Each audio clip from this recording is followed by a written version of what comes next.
I did not cry during Grave of the Fireflies.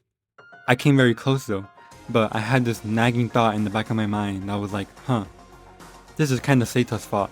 Now, I already know what you're thinking, how could you say that? And yes, there's a lot more nuance to what happened to the story, and I'm gonna go over it.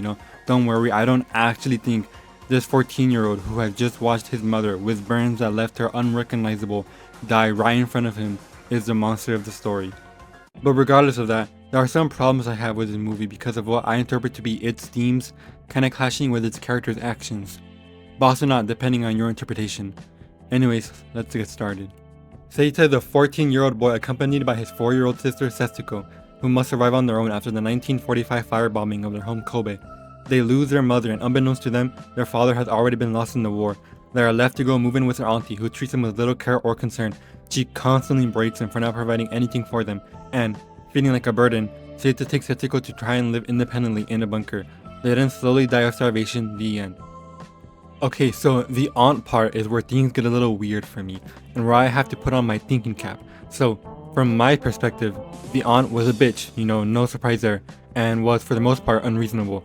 It was understandable that she was in a bind for resources in wartime, but also, these are kids, her brother's kids, her niece and nephew, who just lost their homes and mother and every sense of livelihood and normalcy. At the same time though, the aunt does bring up the idea of Seita going to work, or at the very least attending school and doing some chores. Of course, that's a bit much to ask of him considering what he's been through, but seeing about the circumstances and era of the time, it was far from the worst thing possible, like, slowly starving to death, but I guess not. So obviously, like I said before, there's more nuance to this. Seita's only like 14 years old and hardly knows what to do with the constant hardship around him.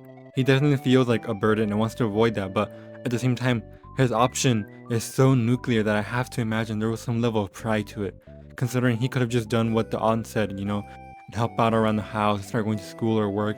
And just to be clear, for some of you guys, no, I don't think child labor is good, child labor bad, child labor is le bad.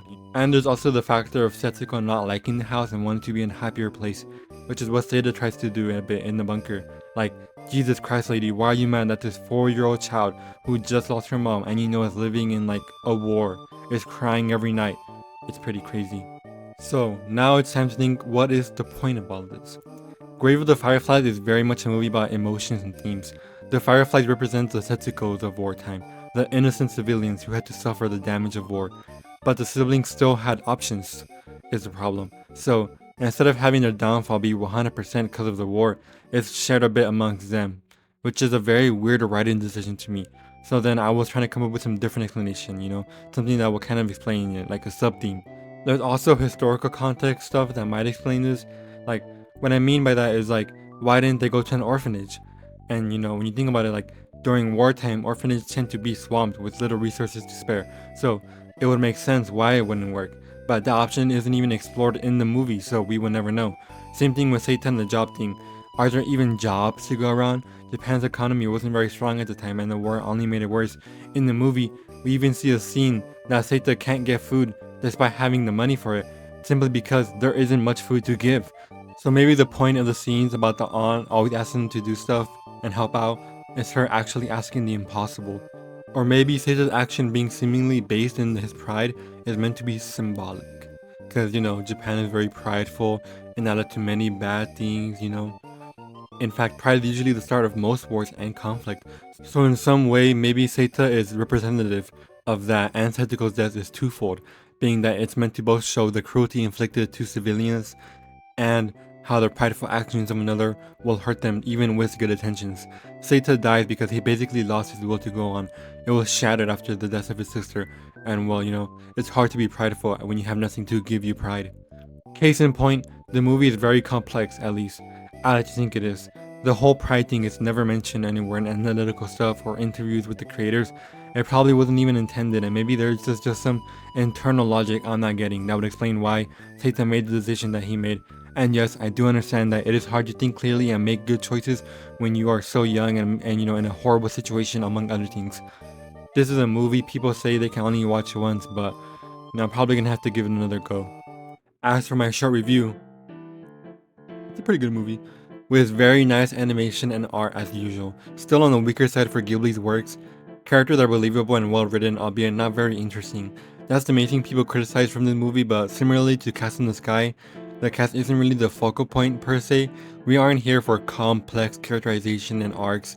In fact, having that put into the story might have bogged it down. Never mind the fact that the story is autobiographical and already real enough. As long as you can feel basic empathy, this movie will succeed in what it's trying to do. Speaking of which, I highly encourage you guys to read this old print thing about Akiyuki Nosaka, the author of the OG Grave of the Fireflies. It is very dark and very tragic and completely changes how you see the whole movie. Some of you are probably aware of it being an adaptation, and some of you might even know that the source is based on a true event, but most of you probably don't know all these little details. But yeah, music was pretty good too, although there weren't any standout tracks for me. Cast in the Sky better. See you guys next time for Totoro. Yeah.